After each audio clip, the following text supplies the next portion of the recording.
I wasn't a Christian back then, but you definitely see the structure and how it can help people, Yeah. with it. So you're kind of in that mode. You're not Yeah. giving credit to the Lord, living your life, but it's obviously better. You're not on the streets It's anymore. and that's the thing. I'm grateful for it because it served its purpose in that season. Yeah.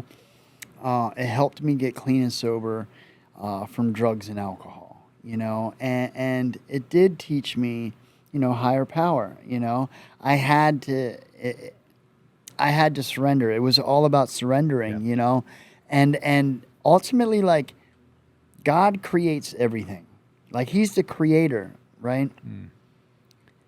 And this is just like people who argue and go back and forth about, oh, when you say Jesus, they're like, it's not his name and this and that. Like, I've been have so many discussions about that, and I don't even like to entertain that Yeah. because He's the creator, and that's just like religion too, Right. and God is all about relationship, you know.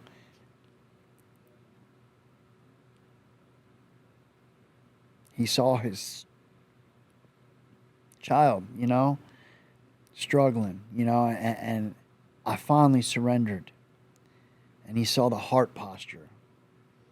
It was sincere, you know, and that's what it was, man. I still remember being in that treatment center, so far away from God, but standing in my bathroom in the shower, like, God, if you are real, Hmm. save me because I can't stop these thoughts. I'm so used to getting high. I'm so used to living this lifestyle, and it's got its hooks on me, and like I can't do this. So if you are real, be my strength. And He's faithful, man. He is faithful, and that word, when it says resist the devil and he will flee, He fled. But they are always coming around. The enemy's always roaring around. He's always lurking, waiting to see whom he can devour. And there were so many other areas in my life that I was struggling with. I was still smoking 2 packs of Newports a day. I was still cursing, in my songs. These are my songs that, like, never gonna take my soul. I curse in that song. Hmm. And but those were raw, genuine emotions. And at that moment, they were my cries to God as I'm trying to reestablish and recall and cultivate this relationship with Him. Yeah. And that's why I say, like, I think He's more concerned with heart posture. We get so worried about judging people and the planks. Like, what does it say? You're worried about the speck in your brother's eye Hmm. when you can't even see the plank in your own. Hmm. You know, instead of just loving on them, being the love of Christ, and knowing that God has begun a work, Yeah. and He's going to see that work to completion. So our job is just to love and guide them in a non-judgmental way. We can kind of, like, gently trying to, like, lead them, like, okay, Yeah. and that's how it was for me, for a while, for a Yeah. long season. Well, you said it there. This surrendering. I feel like those who not just accept Jesus, but it's that surrendering, where it's that humility.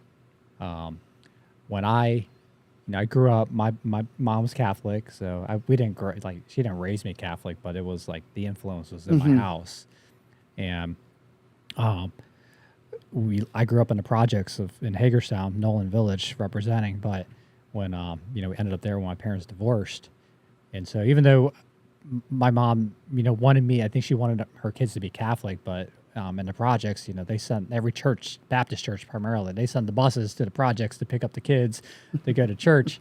And I'm like getting condemned and everything. I'm like, like I'm a sinner and I got to say the sinner's prayer. I was saying the sinner's prayer just because I was just scared. Like, man, I don't want to die and go to hell. Yeah. But I had no relationship. Like, I just thought, man, like I thought my heart was better than most people, but obviously, what am I judging? What is my standard? But then, just to not tell my whole testimony, when I was 2003, I was 23 years old, just out of college, and I beat poverty. You know, I had a good job out of school and doing some things, but man, my life was just, it looked like I was like this young, little, young baller making this money and all this stuff. But man, I was not in a good place. And I was at a low. I was in a hotel room for work. And I had like my current wife. I thought she was the girl of my dreams, and we get together and we ended up breaking up in 2 months. And I thought I was gonna marry this girl, and had all these other things going on. And in this moment, in this hotel room, it was Easter weekend, and it's not like I was going to church for an Easter service. It just happened to be Easter weekend. The Holy Spirit met me in this room, and I knew it was the Lord. I was scared, but then I just felt this peace, and I surrendered my life to the Lord because I knew He's real. And rather quickly, it wasn't the next day, but in that surrendering, the Holy Spirit started changing all this stuff in me.